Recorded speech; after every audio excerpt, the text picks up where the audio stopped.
Hi there, Kyle from Five for Life here with sponsored player Dom Divencenzo. Hi guys, how you doing? What did you do this weekend?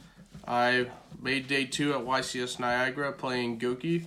I finished day 1 going X2, but unfortunately fell short in the last 2 rounds, going 7-3 altogether.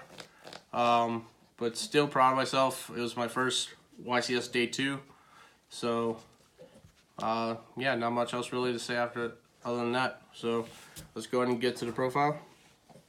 I played 3 Suprex. Obviously the best starting Gouki. If you open this, even if you just open this with another Gouki, it could be pretty much game if your opponent doesn't have a hand trap. I played 2 Octo Stretch. The 2 Octo is correct because you don't need 3 anymore because Invoker's banned, so 2 was a good number. I played 2 Octo Stretch. I contemplating playing the 3rd, but 2 worked out for the weekend. But down the line, I might go down to 3. I might move up to 3, based on a few other cards I play.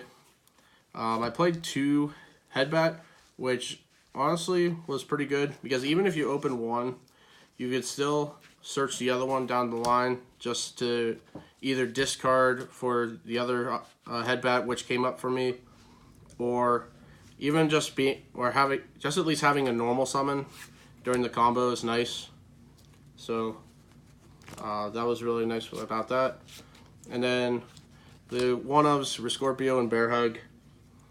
You don't need to play more than that.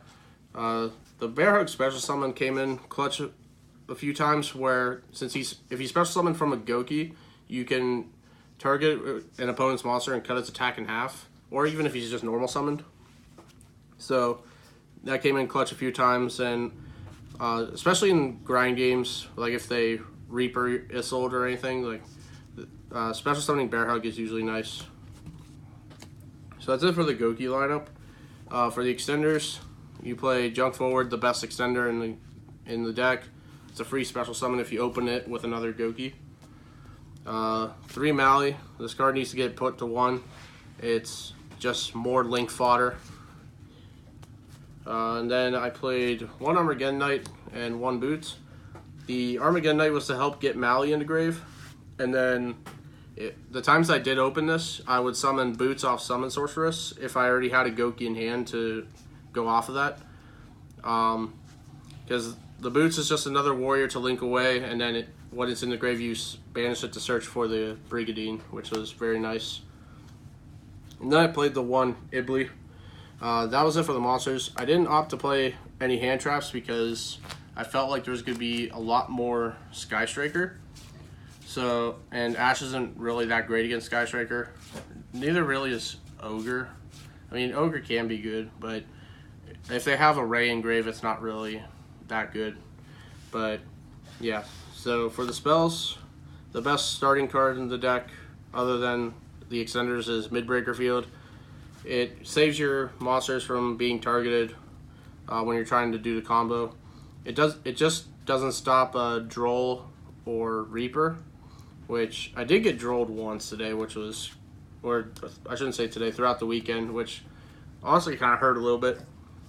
One of the other better extenders is Insta-Fusion, because the Insta-Fusion target now, since Invoker's banned, is Raijin, because Raijin helps out the Inspector border, and it also helped me out a Colossus over the weekend, which was very nice. And instead of the Ashes, I opted to play 3 Twin Twisters. Again, thought I was going to see more Sky Striker, so baiting out the set cards before you start the combo is really nice. I played 2 Rematch. This is obviously the correct number because Ghost Bell's the thing. I got belled once, so when they belled the first rematch, I was still able to go full combo and just search it at the very end and then activate it at the end of the combo to finish the U board. And then 2 Call by Grave because it's at 2. You gotta play it still.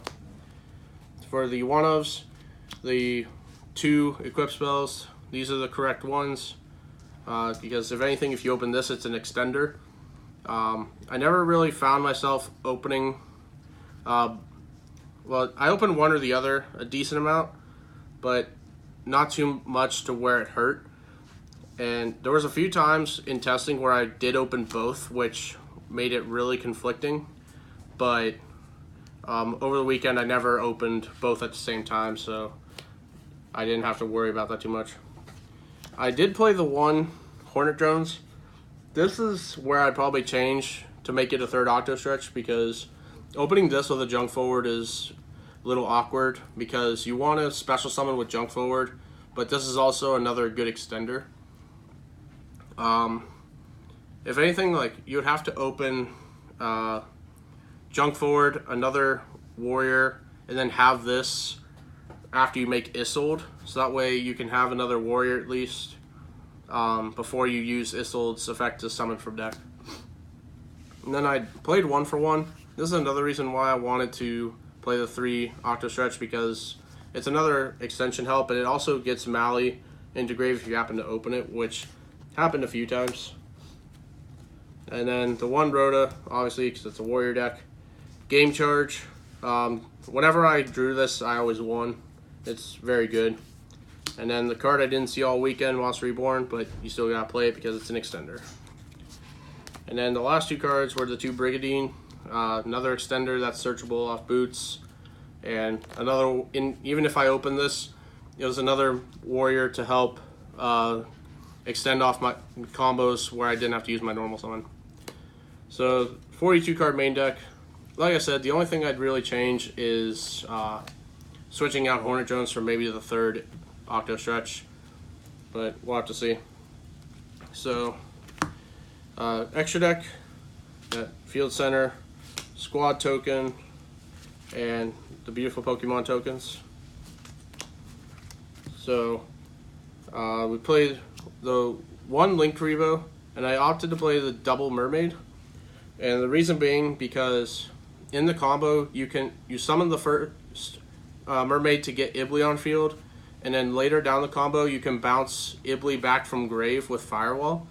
And then after you make the Trigate, you summon Ibly off Firewall, and then make the second Mermaid and then summon it to your opponent's field, which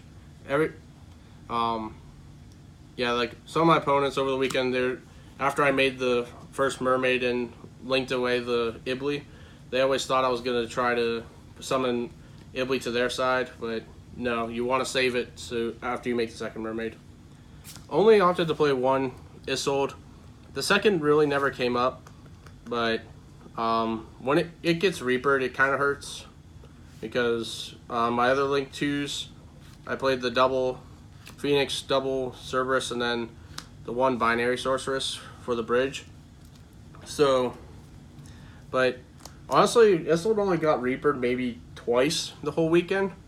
Like, some people were Reapering Firewall, which I don't think is correct, because you can still end on a board that has Trigate, one of these, Mermaid, and then Gumblar with the Octo ready for Link Revo.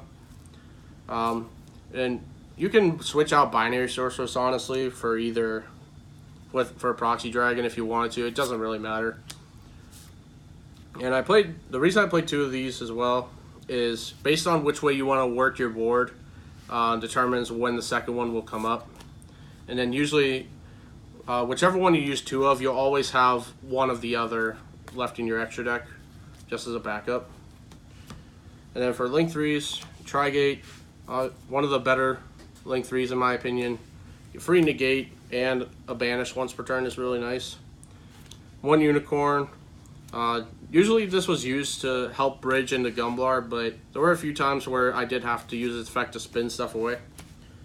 And then the last Link 3 is Summon Sorceress. This card needs to get it eventually hit, but Europe needs its time to play it. And then for Link 4s, Banhammer and Gumblar. Firewall is obviously very crucial to the combo, but after this card gets banned, like, this deck gets very hindered. And then Gumblar is Gumblar. So, but there were a few times where my opponents thought that Gumblar needed to be in the extra link in order for it to use the effect to just snipe 2 cards out of their hand for free, which is not the case. If you have this with Firewall or Trigate and 2 Mermaid, which is typically what you start the U board on, you still get the extra link effect because he summoned when there's a extra link established. And then the last card, the Raijin, which we already went over. And then for extra deck, I played the 3 Ash Blossom. This card got sided in a lot today because I played 4 Isolde mirror matches, which was pretty annoying, but I won all but 1, so Ash was really good for that. I played 3 Ghost Ogre. This card did the least for me. It was either, when I sided it in, I either never drew it or it never got sided in at all. So I'd probably cut this for something else. 3 red reboot. This was good against Altergeist. And yeah, just basically Altergeist. That's really it. I did play 3 Gamseel. I borrowed the one off another teammate.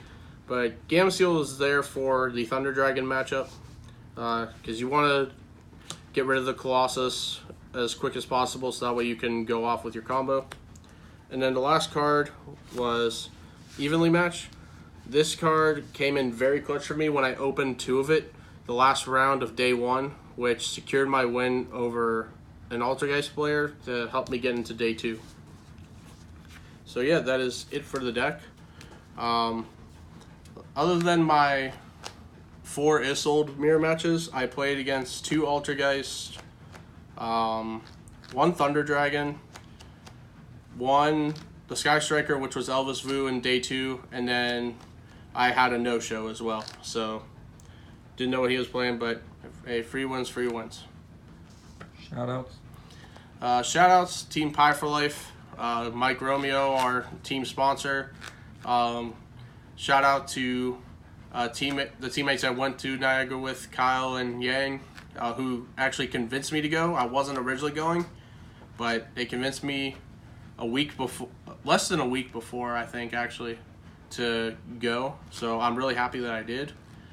And shout out to Goukis for being Goukis. So thanks for watching. Please subscribe to Pie for Life Games, like and comment, and we'll